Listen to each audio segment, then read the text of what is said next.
தூத்துக்குடி மாவட்டம் திருச்செந்தூர் அருகே 6 நாட்களாக மின்சாரம் வழங்கப்படாதை கண்டித்து சாலை மறியலில் ஈடுபட்ட பொதுமக்கள் திமுக எம்பி கனிமொழி காரை முற்றுகையிட்டதால் பரபரப்பு ஏற்பட்டது. தூத்துக்குடி மாவட்டத்தில் கடந்த 17 மற்றும் 18ஆம் தேதிகளில் வரலாறு காணாத அளவிற்கு கனமழை வெளுத்து வாங்கியது.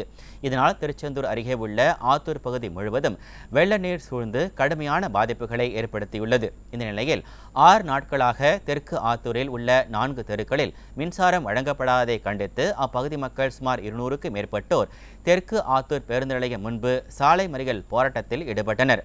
அப்போது அந்த வழியாக வந்த திமுக எம்பி கனிமொழி மற்றும் அமைச்சர் அனிதா ராதாகிருஷ்ணன் ஆகியோர் காரை பொதுமக்கள் முற்றுகையிட்டதால் பரபரப்பு ஏற்பட்டது.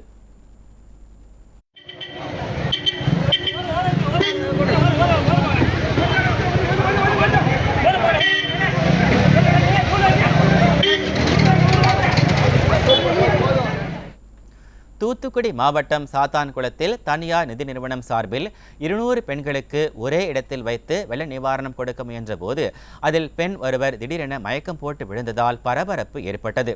எந்தவித அரசு அனுமதியும் இல்லாமல் தனிநபர் கட்டடத்தில் 200 பேரை எப்படி கூட்டலாம் என்பது குறித்து போலீசார் விசாரணை மேற்கொண்டு வருகின்றனர்.